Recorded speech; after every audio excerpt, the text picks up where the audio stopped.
Have you ever wondered why your heart had to shatter before peace arrived? Why everything you loved slipped through your fingers before something better came along? That pain you felt, it wasn't a punishment. It was preparation. When Allah breaks you, it's never to destroy you. It's to rebuild you stronger, purer and closer to Him. Sometimes the blessing you're praying for can only fit in a heart that's been emptied first. And that's exactly why Allah allowed it to break. Brokenness is the beginning of sincerity. Sometimes Allah allows the heart to shatter not to punish you, but to peel away the layers of pride, ego, and distraction that covered it. When everything falls apart and you're left with nothing but tears, that's when the soul becomes soft. In those moments of brokenness, sincerity awakens. You're no longer trying to impress people.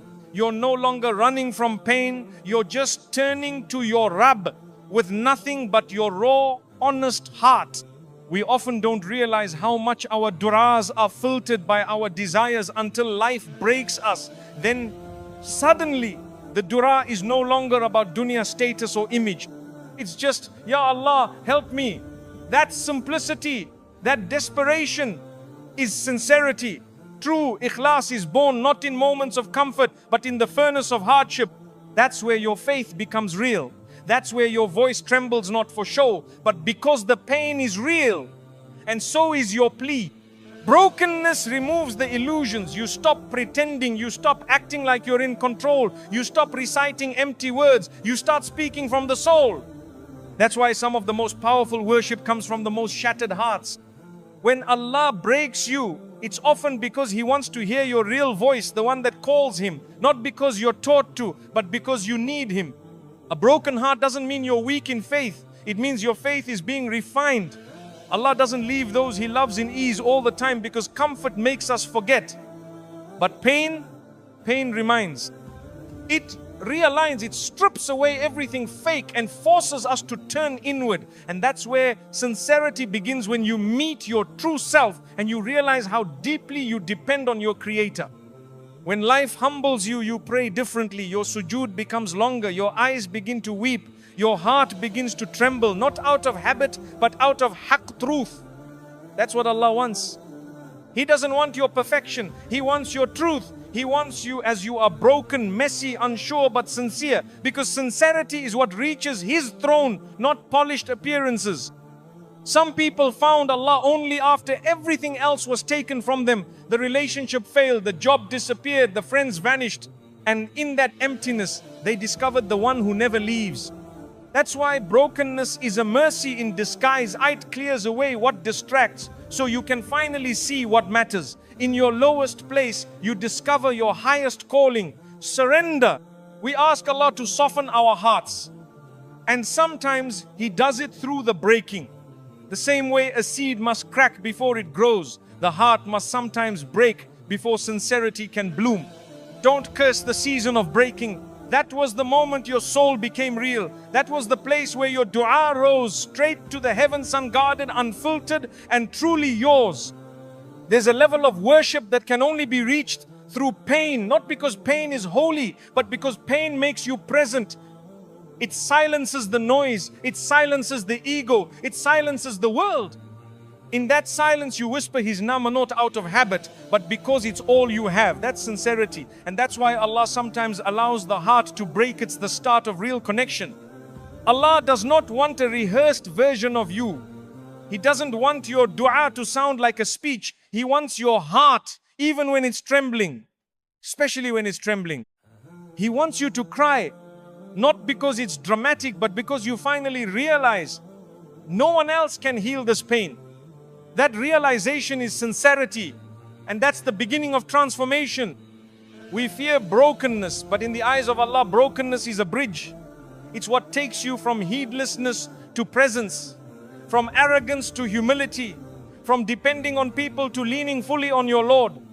You may walk into the hardship confused, but you walk out of it closer to Allah. That's the power of brokenness. It breaks the false attachments so your soul can attach to Him.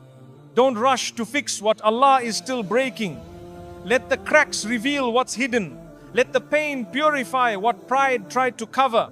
Some of the most sincere people are those who've been shattered because in their pieces they found their prayers, they found silence, they found a closeness to Allah that comfort never gave them. And they wouldn't trade that sincerity for anything. If you've been broken lately, know this. It's not the end, it's a beginning, a sacred one, where masks fall and truth rises. Where the words, Ya Allah, come not from your tongue but from the very depths of your being.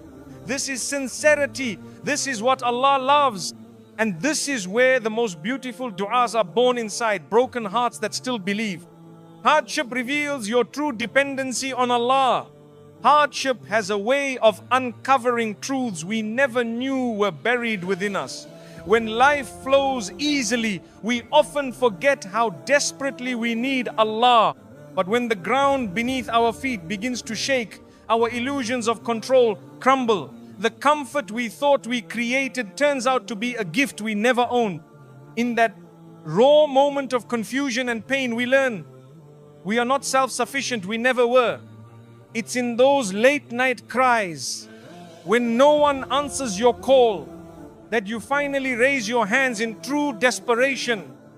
Not out of routine, not out of culture, but because there's nowhere else to turn. That is when Allah hears you the loudest, when your voice is not dressed in pride, but soaked in surrender. That's the kind of dua that breaks through the skies. When everything you leaned on falls, Allah is showing you that nothing sustains you but Him. People may disappear, plans may fail, wealth may vanish, but His mercy doesn't. And when you're left with nothing but faith, you realize that's all you ever really needed. That is the depth of dependency hardship forces you to remember. Sometimes you only find how strong your need for Allah is when you're drowning in weakness. The limbs fail, the mind falters, the heart aches, and yet something in you still turns upward. That turn against all odds, against all feelings, is where Iman lives. And hardship is what brings you there. You may not recognize it in the moment, but trials are Allah's mercy cloaked in difficulty. They strip away the distractions that dilute your prayers. They erase the false securities you built around yourself. And what's left is something beautiful, a soul that is fully aware of its need for its Creator. That awareness is the first step toward true submission. In hardship, we stop saying, I've got this, and start whispering, Ya Allah, I can't do this without you. That shift isn't a defeat, it's a spiritual victory. The more you lean on Him, the stronger you actually become. Because the strength that comes from tawakkul is far greater than the illusion of self-reliance. Sometimes Allah puts you in a situation where even the people who love you the most cannot help you. Not because He wants you to suffer, but because He wants you to see that His help is near.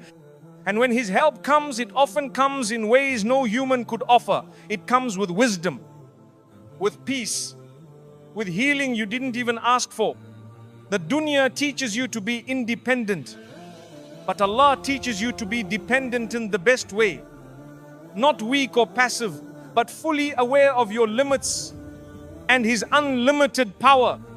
The test is not just surviving the hardship, it's realizing who carried you through it when you couldn't carry yourself.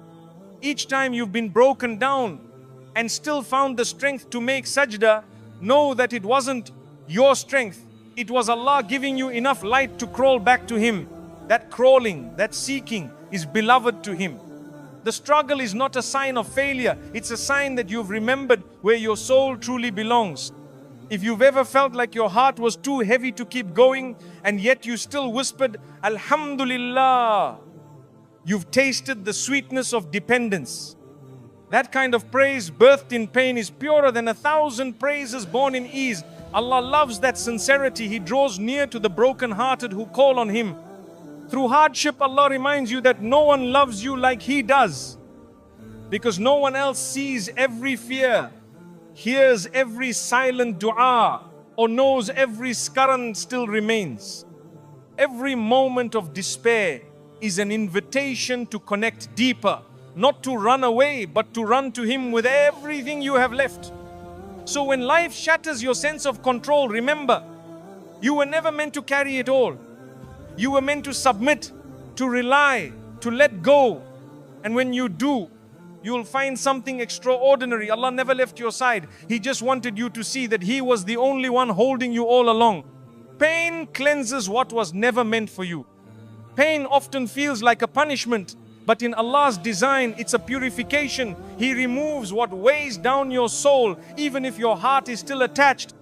The loss you faced wasn't to harm you, it was to cleanse you from what was never meant to last. Sometimes the thing you cling to most tightly is the very thing that blocks your growth. So Allah, in His mercy, takes it away not to leave you empty, but to make room for something better. We beg Allah to bring us peace, but forget that peace sometimes begins with pruning. The way a gardener cuts back branches to help the tree grow stronger, Allah trims what no longer serves you. You may cry over what's been cut, but what remains is healthier, purer, and closer to the fitrah He intended for you. Pain becomes the blade, but it's wielded by the most merciful. Sometimes the people we lose were sent only for a season, not for a lifetime. When they leave, it feels like your soul has been ripped apart, but in truth, Allah is redirecting your heart. You didn't fail. You just outgrew something your soul no longer needed. The ache you feel is growth happening in real time, even if it hurts to see it. We often mistake comfort for goodness and pain for harm. But Allah reverses that lens. What is painful may be purifying you. What is easy may be deceiving you. So when He removes what you thought was good, it's not because He wants you to suffer, it's because He sees what your heart cannot. And He loves you too much to let you stay bound to something that stunts your soul. Heartbreak humbles you. It makes you fall into sujood, not out of routine, but out of true desperation. That's the kind of connection Allah desires, a heart emptied of false attachments, ready to be filled with light. What you thought was a breaking was really a cleansing, washing away the layers that kept you distant from your Lord. Sometimes we keep begging Allah to bless something He's trying to remove. We can't see the harm in it, but He can. He sees the arrogance it feeds, the sins it nurtures, the distractions it causes. So He removes it, not to cause pain, but to preserve your future. What feels like deprivation is often divine protection. Pain teaches you what comfort never could. It wakes you up. It forces you to reflect. It shows you where you placed your trust and whether that trust was misplaced. Every tear that falls carries away something you were never meant to hold on to. And when the tears dry, what remains is something lighter, softer, and more sincere.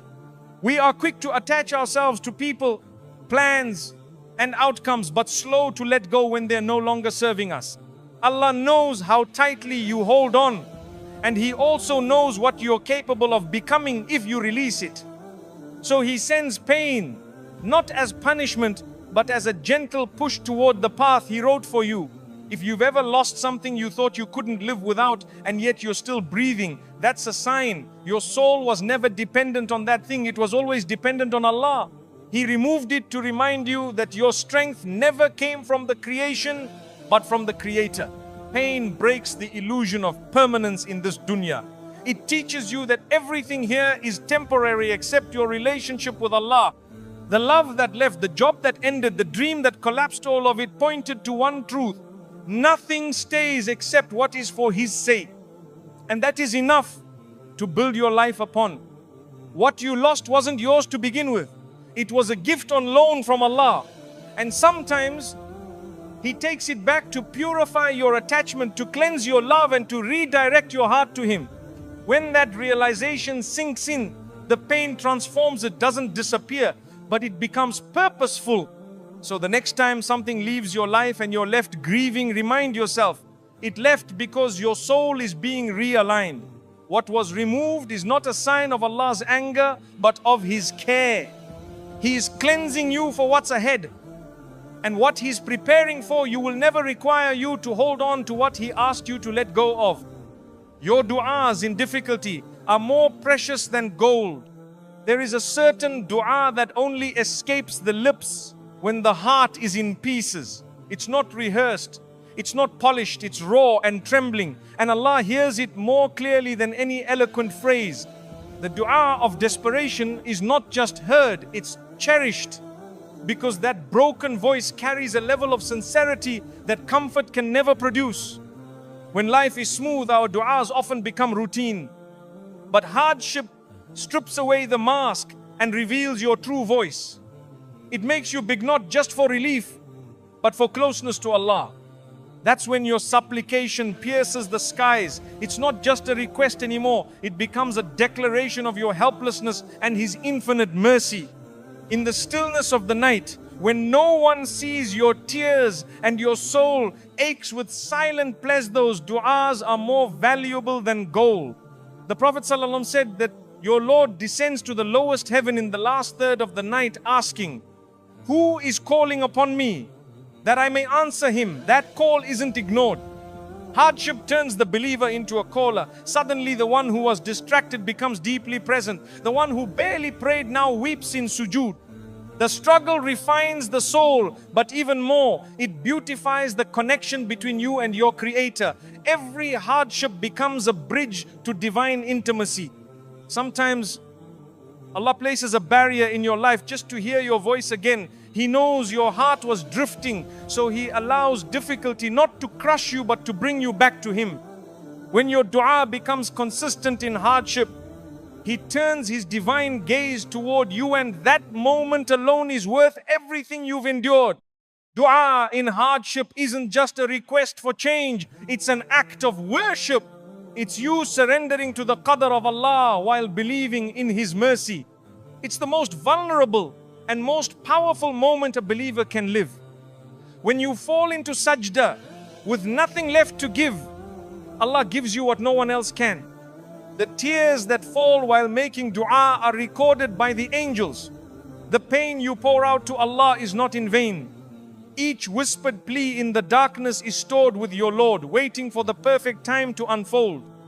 Nothing is lost in His sight. Even your sighs are heard. In difficulty, we often think our dua is too weak or too broken to be accepted. But that's a lie. Shaitan feeds the heart to make you quit. Allah loves the dua of the broken because it's real. It's not prideful. It's not mechanical. It's the voice of a servant who knows they need their Lord. The Prophet Job alayhi salam was tested with illness, loss and isolation. But his dua in the depths of that suffering is recorded in the Quran. Indeed, adversity has touched me, and you are the most merciful of the merciful. Short, honest, humble, and Allah answered it with healing and restoration. The greatest du'as aren't always the longest. They're often the ones whispered between sobs, with shaking hands, and a heart that has nowhere else to turn. In those moments, you're not just praying, you're surrendering. And Allah never turns away a heart that truly surrenders to Him. If you knew how close Allah comes to you when you are in pain, you would never complain again. The moments of your weakest dua are when you are spiritually strongest, because they're born not from habit but from deep awareness of your need for Him. That is where true strength begins.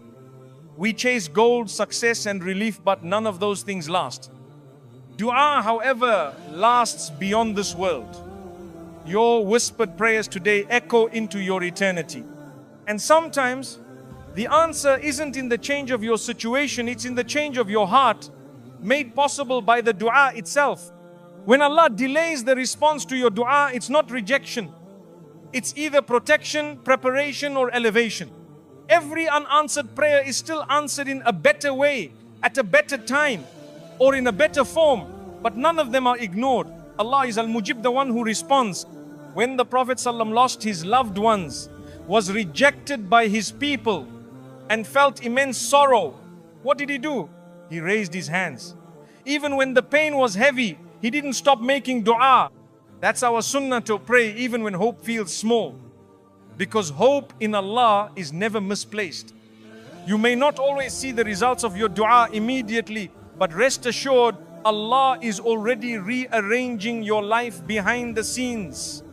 He's moving people, redirecting paths, softening hearts, and placing blessings in your future that your eyes haven't seen but your prayers helped shape.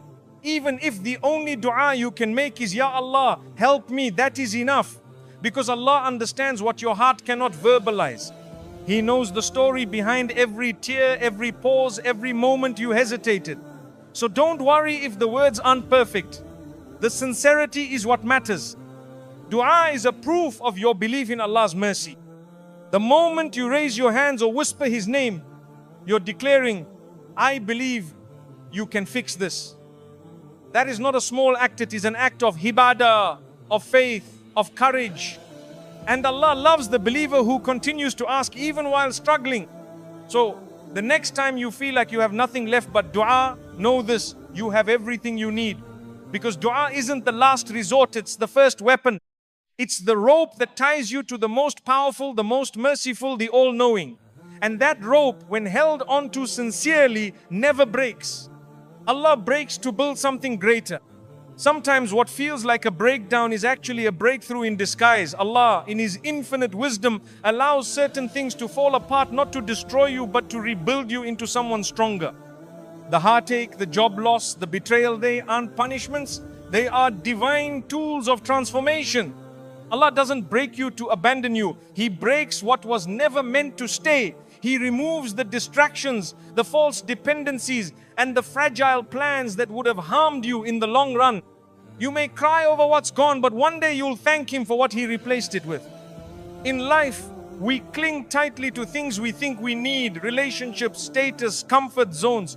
But Allah sees the weight they put on your soul.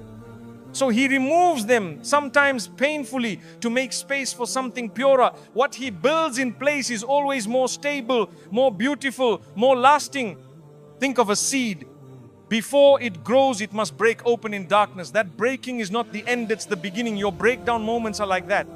Allah allows the shell of who you were to crack so that a more faithful, humble version of you can emerge. You may be asking, why did Allah take this from me? But the better question is, what is Allah trying to give me through this?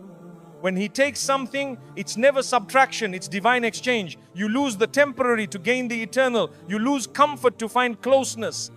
Look at the stories of the prophets. Yusuf alayhi salam was thrown into a well, separated from his father and imprisoned unjustly. Every break in his story led to a rise. Allah was shaping his character, his patience and his rank. Your story may be similar in ways you can't see yet. It's hard to believe in better when you're sitting in the rubble. But remember, Allah never leaves something broken unless He plans to build something higher. The pain is a sign that something is shifting. The sorrow is a signal that your heart is being softened for deeper wisdom.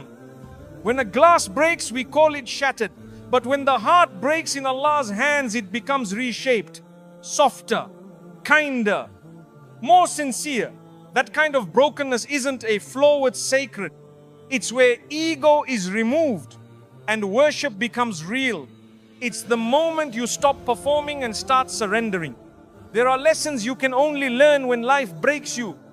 You start to see the world differently. You detach from illusions. You prioritize prayer, reflect on your purpose, and understand that strength doesn't come from control, but from trusting the one who controls everything. The world sees broken things as damaged, but Allah uses brokenness as a starting point. He doesn't need perfection to bless you, He needs sincerity. He needs you to show up in your weakness, your fear, your confusion, and He promises to guide and uplift you through it all.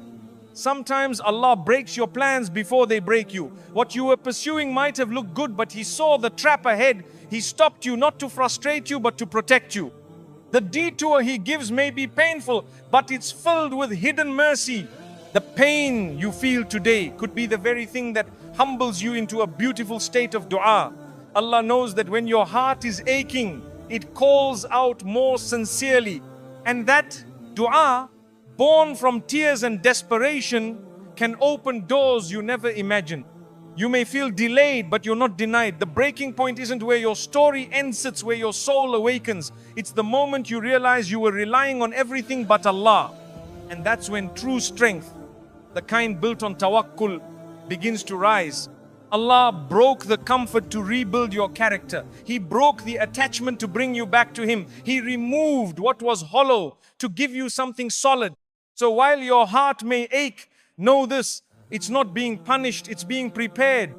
Even gold is broken, melted and burned before it shines. The believer too is tested, pressed and cracked before they rise in purity. Allah is not breaking you to destroy your spirit. He's refining you for something greater, something you would have never reached in ease. Brokenness is where arrogance dies, where humility grows, where prayers deepen, where the soul finds refuge in Allah alone. You may feel like you've lost everything, but in that moment you're actually finding the only thing that ever mattered, your connection with your Rabb. Years from now, you look back and realize that the breaking was a gift, that it tore away the false, the harmful and the unnecessary and revealed the resilient, the faithful, the sincere. That version of you couldn't have emerged without the pain. So don't curse the breaking. Don't question the wisdom behind it. Trust that Allah never subtracts without planning to multiply. What He rebuilds will not just be better, it will be rooted in Him. And that, above all, is where real peace, strength, and purpose are born. What was taken was never meant for you long term. What you lost was never random, it was removed with wisdom. Allah doesn't take something away from you unless it served its purpose or was never written for you to keep. Sometimes the very thing you were begging to stay was the thing silently pulling you away from your growth. It hurts when something slips from your hands, especially when your heart was attached. But Allah doesn't allow a loss unless it brings a gain in the unseen. What's taken from your life might be exactly what was blocking you from stepping into who you're meant to become. You might not understand it now, but every closed door, every faded relationship, every missed opportunity was divinely timed. Allah isn't just managing your present, He's protecting your future. What you thought was meant forever may have only been meant for a chapter. The dunya makes you fall in love with things that were never built to last. But Allah in His mercy separates you from them not to punish you, but to purify you. You were not created for attachments that dim your light. You were created for a purpose that reflects His light. Letting go doesn't mean you failed, it means you're being redirected. What Allah removes, He replaces. And what He replaces is often something your heart wasn't even prepared to imagine. You lose something you wanted but gain something you truly needed. Often we fight to keep what is slipping, not realizing it's Allah doing the untying. He's breaking the rope not to leave you hanging but to set you free. Free from illusions, free from dependency, free from what was never meant to reach your akhirah with you. You weren't created to carry what breaks you. If something was meant for your peace, it wouldn't drain your soul. Sometimes Allah removes what you begged for, not out of cruelty but out of deep care. He loves you more than you love what you lost. When a blessing is truly for you, it stays with ease. It brings barakah, not confusion. It draws you closer to Allah, not away. So if something left, perhaps it wasn't a blessing, it was a test. And your greatest success is in surrendering what was never yours to begin with. Your soul knows when something isn't aligned. But we silence that voice with hope, attachment and fear. Then Allah steps in, not to crush you, but to cleanse you. The detachment is mercy. The removal is His way of calling you back to what's real and everlasting. Think about the people who left, the plans that fell through, the goals that dissolved. If they were meant to complete your journey, Allah would have kept them intact. Their absence is not a mistake. It's space being made for what actually belongs in your life. We often call it heartbreak, but sometimes it's heart protection. Allah knows what would have delayed your growth, harmed your faith, or consumed your energy. So He ends it early even if you're not ready. Because His knowledge sees what your emotion can't. Patience becomes your superpower when you trust the one who's writing your story. You stop chasing what left and start preparing for what's coming. And when it arrives, you realize why Allah didn't let you settle for less. Every soul that walked away, every door that shut, was part of your purification. This dunya is not the destination, it's the preparation. And sometimes what's taken from you is just another layer of dunya being peeled off your heart so you're more ready for the eternal. When something fades, it doesn't mean it failed, it means it fulfilled its role. Not every relationship is meant to last. Not every plan is meant to bloom.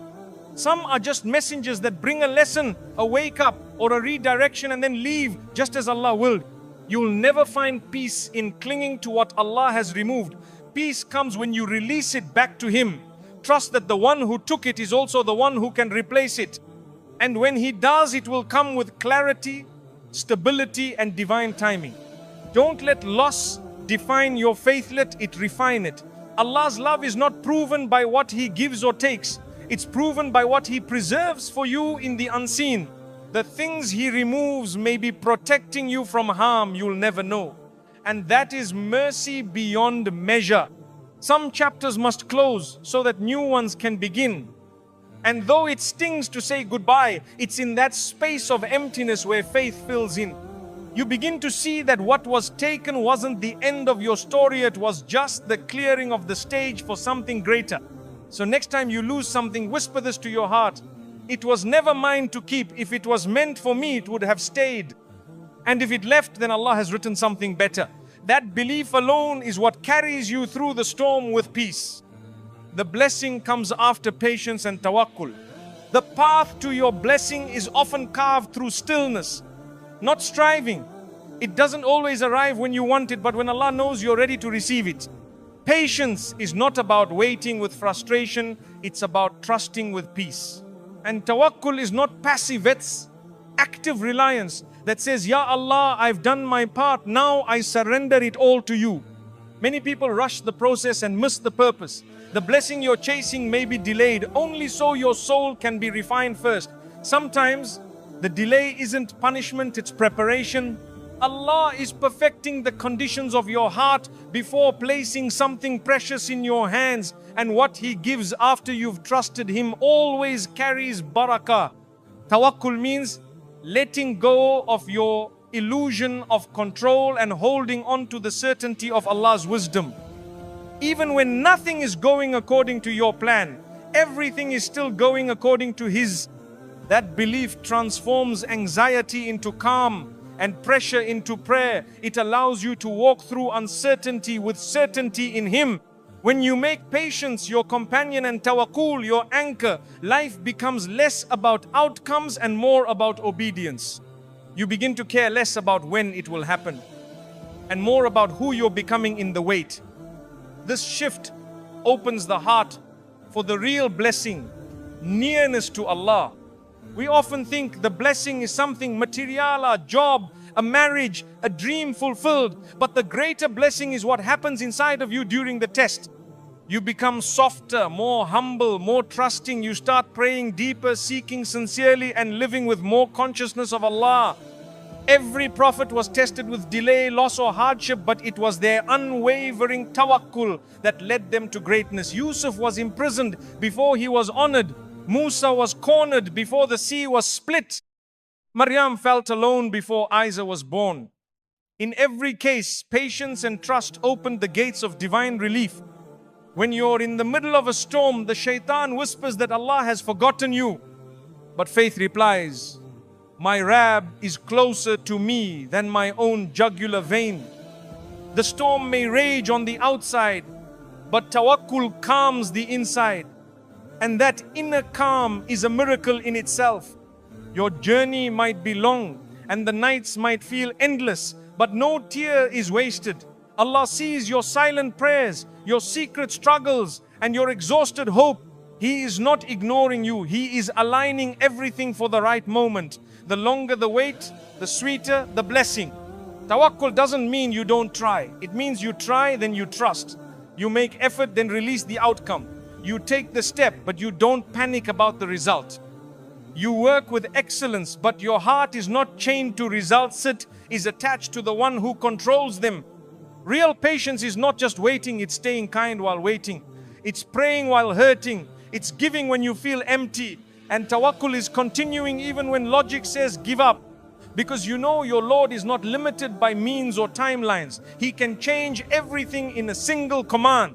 Sometimes Allah hides the blessing behind hardship to see if you'll trust Him when it doesn't make sense. Will you still praise Him when the doors seem locked? Will you still pray when the results seem delayed? That's when your patience is not just a virtue, it becomes a form of worship. Your test is never bigger than your Rabb. The weight you carry is not heavier than the strength He can give you. So stay patient even when you're tired. Stay grateful even when you're waiting. Because Allah promises that He is with the patient and His company is the greatest blessing of all. When you finally receive what you've been waiting for, it won't just be a gift, it will be a testimony, a sign that your sabr was seen, your du'as were heard, and your trust was not in vain. And you'll realize the blessing wasn't later, it arrived exactly when your heart was ready. The beauty of tawakkul is that you find peace even before the result. You no longer chase outcomes, you chase Allah. And with Him, you realize that sometimes being held is more important than being held. Sometimes what you needed wasn't the thing you prayed for, but the nearness that grew from it. Think of the seed underground, it looks buried, but it's really being prepared. The same goes for your journey. Your delay isn't denial, it's development. Allah is growing you in unseen ways. And when you bloom, it will be with roots strong enough to hold the weight of the blessing. Tawakkul teaches you that success is not about speed, it's about submission. Even if everyone else is running ahead, you remain grounded in your trust. Because you know the one who holds your rizq will not let you miss what's written for you. And what's written will reach you, even if it travels through mountains. The world will tell you to hustle harder, but the Quran tells you to rely deeper. The most powerful move you can make is sujood. The most reliable strategy is dua. The most productive state is tawakkul. And the most blessed path is the one walked with patience. So let your heart rest in this truth. When you are patient and you trust Allah, you are never losing time. You are investing in barakah. And when the blessing finally arrives, it won't just answer your dua. It will make you whisper, Ya Allah, this was worth the wait. What felt like the end was really just the beginning. Allah didn't break you to harm you, He broke you to open you, to cleanse your heart of attachments that were blocking your elevation. Every tear, every loss, every moment of confusion was clearing space for a deeper connection with Him. So if you're still healing, know this, the blessing is already on its way. Just keep walking with patience, trusting the process and holding tight to Allah. Because when He blesses you after the breaking, it's always greater than what you lost.